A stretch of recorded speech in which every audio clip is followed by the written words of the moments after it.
Assalamualaikum warahmatullahi wabarakatuh. Baik, kita mulai lagi di mata kuliah basis data praktikum chapter pertama. Jadi kita di sini akan belajar tentang bagaimana menggunakan atau mengelola sebuah database.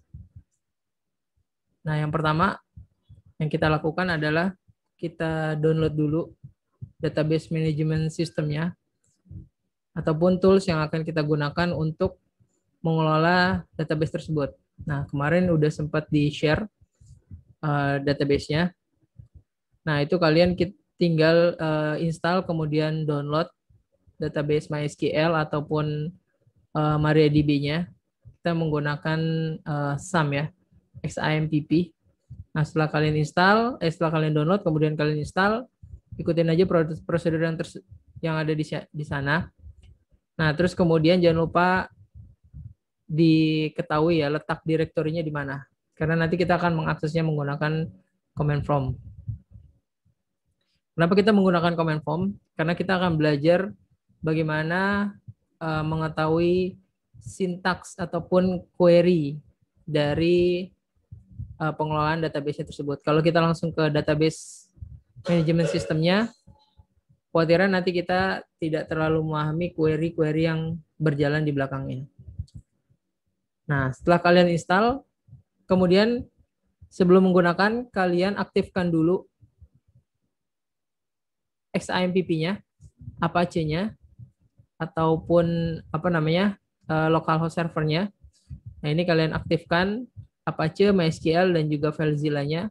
Nggak apa-apa diaktifkan juga boleh. Semuanya dipastikan nyala ya. Jadi di tombol startnya diklik seperti ini sampai semuanya menyala.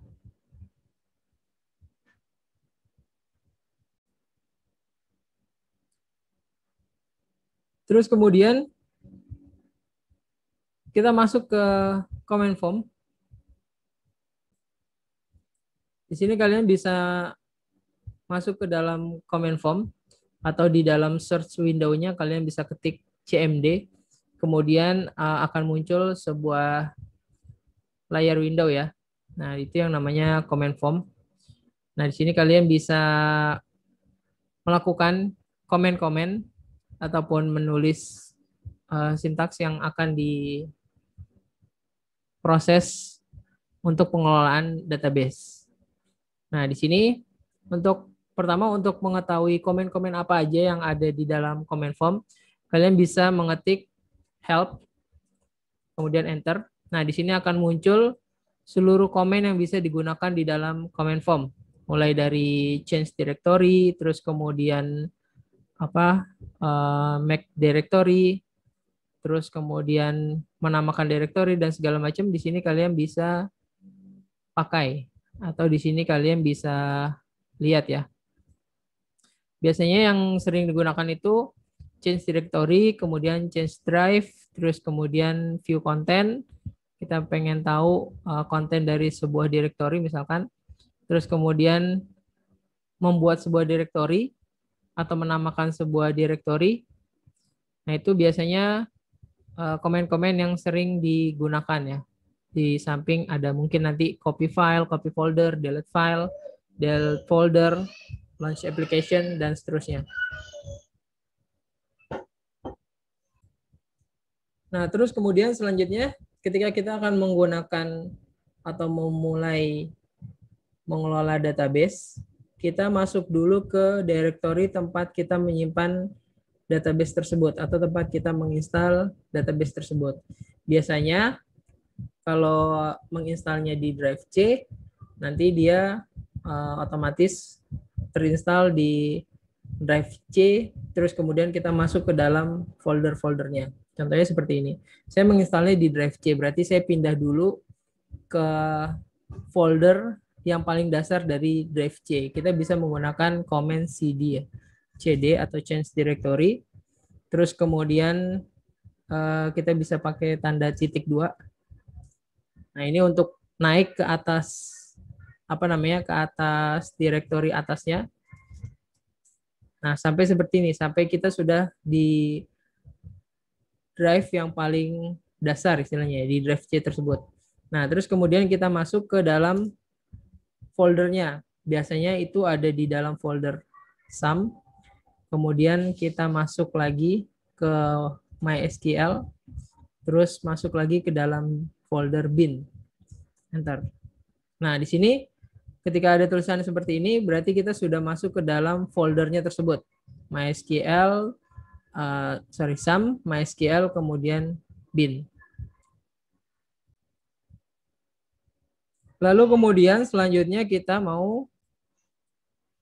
untuk memulai menggunakan, kita bisa mengetik komen MySQL min u. Ini kita mau menentukan usernya itu apa. Di sini usernya adalah root ya, yang paling dasar supaya bisa mendapatkan seluruh aksesnya. Kemudian min p ini adalah password. Jadi kalau kita mau menggunakan password itu bisa ya dengan menggunakan atau mengetik min p, kemudian kita enter. Nah, di sini ada permintaan untuk enter password. Kita bisa masukkan password kalau kita mau memberi password. Kalau misalkan tidak menggunakan password, kita langsung enter aja. Nah, nanti akan muncul tampilan seperti ini. Welcome to the MariaDB Monitor, bla bla bla segala macam. Dan kita kalau sudah ada tampilan seperti ini, kita sudah masuk ke dalam pengelolaan database-nya si MariaDB ya, yang terinstall yang akan kita gunakan. Nah, ini juga sebelumnya harus control panel-nya harus dinyalakan terlebih dahulu. Yang tadi di start.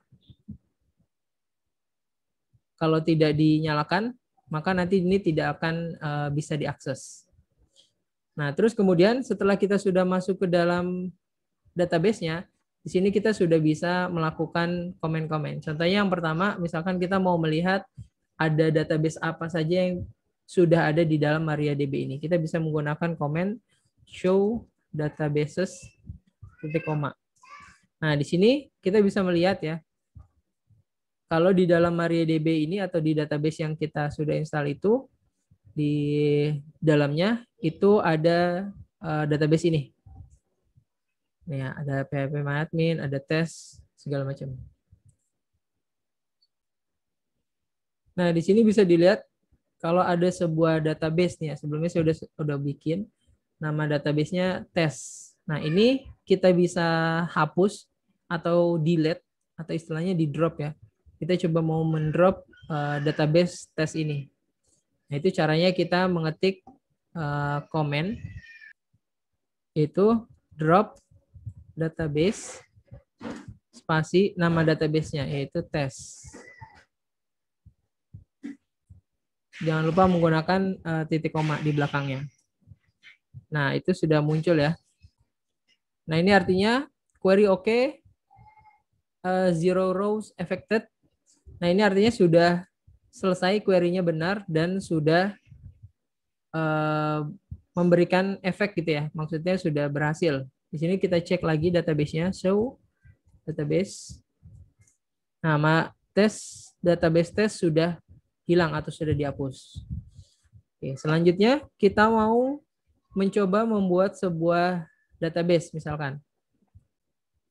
Nah, caranya kita ketik komennya untuk membuat sebuah database adalah create database spasi nama database-nya. Kita coba nama database-nya adalah tes DB gitu misalkan ya. Kita kasih titik koma, enter. Nah, di sini sudah ada query oke, one row affected. Nah, berarti sudah benar komennya. Kita lihat hasilnya, show database.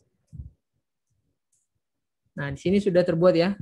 Tes DB atau tes DB kita sudah berhasil membuatnya. Kemudian selanjutnya kita mau menggunakan database yang sudah kita bikin. Ini ya, database-nya sudah kita buat, tes DB ini. Nah, kita mau menggunakan database ini. Ini kan ada beberapa pilihan database. Nah, yang mau kita gunakan adalah tes DB. Nah, caranya kita ketik use tes DB. Ini ya, pastikan namanya itu sesuai gitu atau namanya benar. komennya benar. Karena kalau salah nanti dia akan error atau tidak berhasil. Nah, kemudian kita enter. Nah, di sini ada keterangan database change MariaDB test DB. Nah, ini artinya kita sudah di database-nya atau sudah berada di dalam database test DB. Selanjutnya, setelah kita sudah berada di dalam database tertentu atau di sini database test DB, kita di dalam database itu kita akan membuat tabel. Jadi di sebuah database isinya adalah tabel-tabel. Nah, nanti di dalam tabel itu ada kolom-kolomnya. Nah, di sini kita akan membuat sebuah tabel gitu misalkan ya. Kita membuat sebuah tabel. Nah, caranya adalah dengan mengetik create table, kemudian nama tabelnya.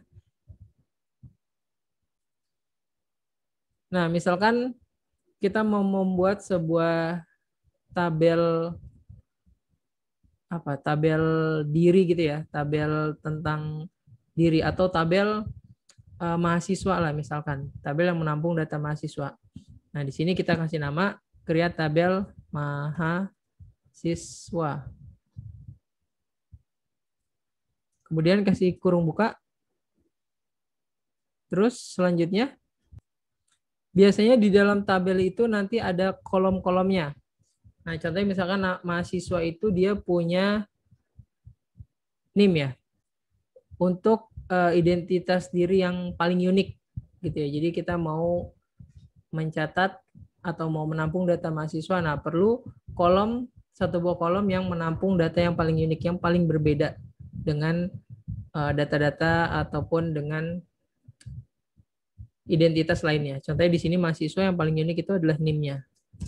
Nah, terus kemudian kita tentukan juga tipe datanya, tipe data dari NIM ini. Jadi nanti kolom NIM ini akan menampung tipe data apa. Gitu. Jadi tipe data itu adalah sebuah jenis dari data yang akan ditampung di dalam sebuah kolom. Contohnya misalkan untuk menampung data berupa numerik gitu atau berupa angka, kita pakai yang namanya integer. Nah, terus untuk menampung untuk data yang bisa angka, bisa huruf, itu nanti kita bisa menggunakan varchar. Ataupun ketika kita hanya mau menampung data huruf saja, kita bisa menggunakan char atau karakter. Nah, di sini kita udah ada kolom NIM ya, dengan tipe datanya integer, yaitu isinya angka semua. Nah, terus kemudian misalkan kita mau masukkan data ataupun kolom nama, ya kan setelah NIM tentu dia ada namanya, nama, kemudian tipe datanya adalah char misalkan ya. Kita bisa ketik char. Kemudian kita juga bisa menentukan panjang karakter yang bisa ditampung kolom tersebut.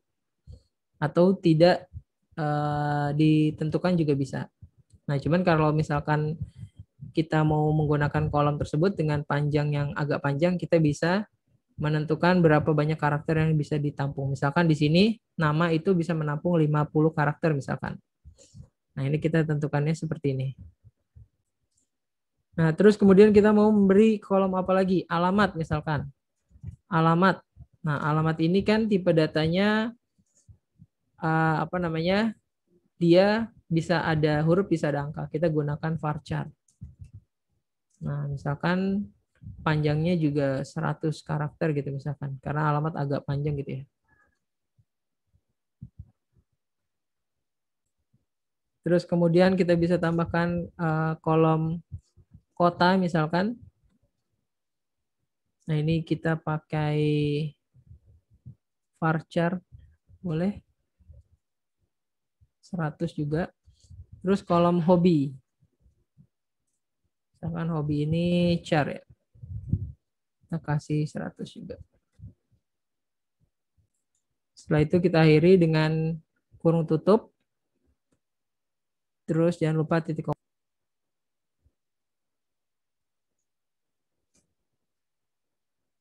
Nah, kalau sudah, coba kita enter. Nah, di sini sudah berhasil ya. Query oke. No row affected. Tapi dia sudah terbuat. Nah, kemudian kita coba cek database-nya atau tabelnya tersebut.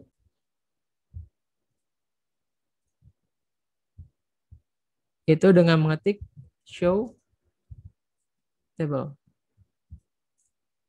Nah, di sini muncul ya. Sudah terbuat satu tabel mahasiswa. Nah, kita posisinya ada di dalam database TestDB. Nah, terus kemudian misalkan kita mau melihat kolom-kolom di tabel mahasiswa ini yang sudah kita buat tadi, kita bisa menggunakan komen des, kemudian nama tabelnya tersebut. Misalkan di sini mahasiswa ya. Koma. Nah, nanti di sini akan muncul ya kolom-kolom yang sudah tadi kita buat. Ada NIM, nama, alamat, kota, dan juga hobi. Dengan tipe datanya integer. Nah, ini defaultnya kalau kosong itu isinya 11. Kemudian karakter tadi 50, varchar 100, dan varchar untuk kota 100, dan seterusnya. Nah, sebenarnya ketika kita mau membuat sebuah tabel, ada baiknya kita desain dulu terlebih dahulu gitu ya. Kita desain di sebuah kertas, misalkan kita bikin draftnya, database-nya itu tentang apa, terus kemudian isi tabel-tabelnya apa saja yang akan ditampung, tipe datanya juga apa aja yang akan kita buat. Nah, itu akan jauh lebih mudah ketimbang kita langsung menggunakan tools atau menggunakan software untuk membuat database tersebut. Jadi ada baiknya kita tentukan dulu, kita desain dulu struktur database-nya, kemudian baru kita bangun gitu ya, baru kita coding istilahnya lah, baru kita bikin database-nya dengan menggunakan software. Oke, baik. Selanjutnya, oh ya, sebelumnya kita juga bisa menghapus tabel ya. Menghapus tabel caranya sama kayak tadi kita menghapus database di awal. Kita menghapus database itu menggunakan drop db. Ini ya tadi ya. Kita drop database test. Begitu juga dengan tabel, kita bisa menggunakan drop. Kemudian, kalau tabel itu, iya sama, kita bisa pakai drop tabel, kemudian nama tabelnya. Kita bisa ketik drop table, kemudian nama tabelnya apa? Mahasiswa tadi, mahasiswa. Nah, ini kalau kita enter itu akan terhapus tabel yang sudah kita buat.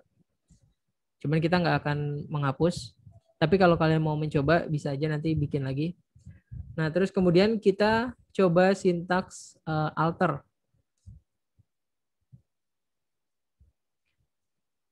Nah, apa itu alter? Alter table istilahnya. Alter table itu kalau misalkan kita mau mengelola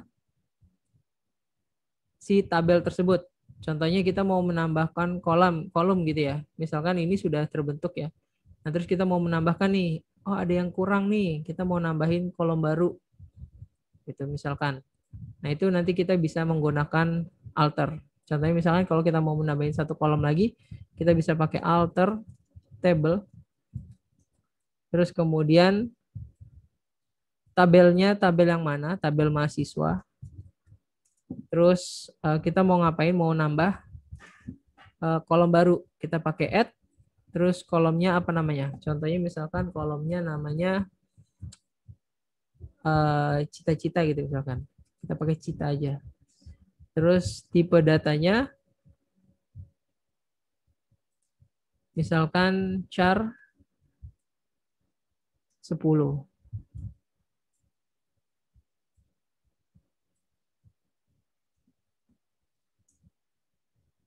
Nah, ini sudah ya, sudah terbentuk. Kita coba cek dengan des mahasiswa. Nah, ini sudah terbentuk ya, cita. Nah, terus kita coba tadi yang menghapus. Terus selanjutnya kita cobain menghapus kolom. Caranya sama, kita pakai alter dulu, alter table. Terus tabel apa? Tabel mahasiswa. Kemudian kita mau ngapain? Kita mau drop kolom. Nah, drop kolom. Terus kemudian nama kolomnya. Itu Cita. Titik koma. Bentar. Nah, ini sudah terhapus. Kalau kita mau cek, kita pakai des.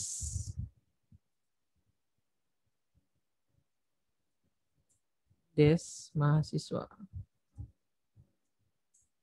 Nah, gini ya. Atau kita juga misalkan mau mengubah nama tabelnya. Untuk mengubah nama tabelnya, kita bisa pakai table, tapi masih pakai alter ya. Alter table, tabel mahasiswa. Kita rename to. Kita ganti nama tabelnya ke nama tabel yang baru. Yaitu misalkan kita permudah dengan MHS gitu ya. Nah, terus kemudian titik koma, enter. Nah, ini sudah berubah namanya. Kita coba des. Nah, ini bisa ya. Jadi sudah berubah nama tabel mahasiswa tadi. Ya, kalau misalkan kita mau memastikan lagi, kita show table. Nah, ini adanya tabel mahasiswa. Ada di dalam tes DB itu adalah tabel mahasiswa. Nah, terus selanjutnya masih di alter, kita coba merubah apa namanya? Tadi sudah menghapus, sudah menambah kolom subah, merubah nama kolom. Bisa ya, kita bisa merubah nama kolom, kita pakai alter juga, alter table. Kemudian nama tabelnya. Terus kita coba rubah nama kolom kota, coba kita change. Oke, ini ya, pakai change. Terus kemudian kita ubah kota, kolom kota. Terus kemudian spasi nama kolom yang baru. Kemudian tipe datanya. Misalkan kita ganti dengan city. Tipe datanya varchar.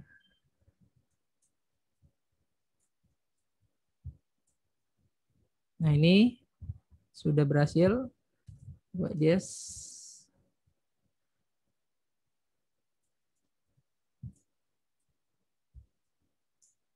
Nah, ini sudah kota jadi city ya, sudah berubah.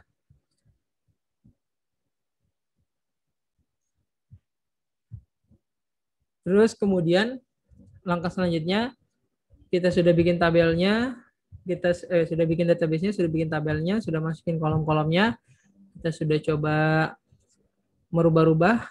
Nah, selanjutnya adalah kita masukkan datanya, kita insert datanya ke dalam tabel tersebut. Kita pakai comment atau sintak query insert into, kemudian nama tabelnya, tabel MHS, kemudian kolom-kolomnya. Yang mau diisi itu name, terus selanjutnya ada nama, ada alamat, ada city, ada hobi. Nah, terus selanjutnya value-nya. Value-nya atau nilainya kita mau isi apa? Misalkan NIM, coba masukkan NIM kalian masing-masing ya. Misalkan 1, 2, 3, 4, 5, 6, 7, 8. Nah, terus kemudian value yang kedua itu adalah nama. Namanya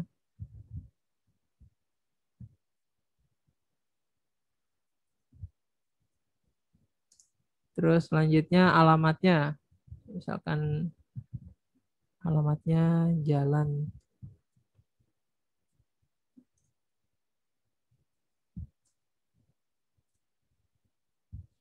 Terus city-nya. Kemudian hobinya misalkan.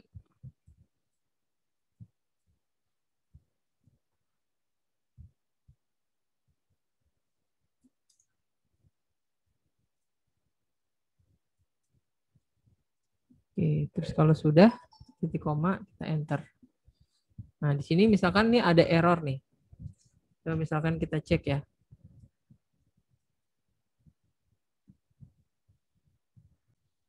Salah di mana ya? Kayaknya salahnya itu di tanda petik. Jadi setiap value itu harus pakai tanda petik di depannya. Contohnya di sini. Nanti harus kasih petik.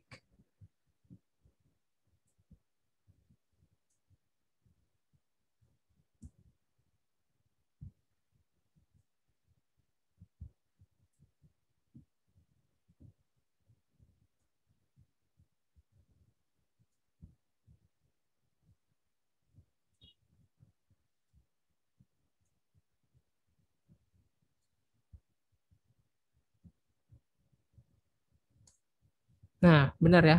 Jadi di value itu setiap datanya harus ada petik di depannya, depan dan belakang. Nah, ini udah query one row affected sudah berhasil ya. Terus kemudian kalau kita mau lihat isinya bagaimana? Apakah pakai DSMHS cukup? Oh enggak, DSMHS hanya melihat strukturnya. Kalau mau lihat isinya harus pakai query juga. Query-nya pakai comment, pakai query select. Select kita mau menyelect gitu ya. Misalkan kita mau melihat seluruh kolom yang ada di dalam tabel tersebut, kita pakai bintang. Select bintang from, kemudian nama tabelnya.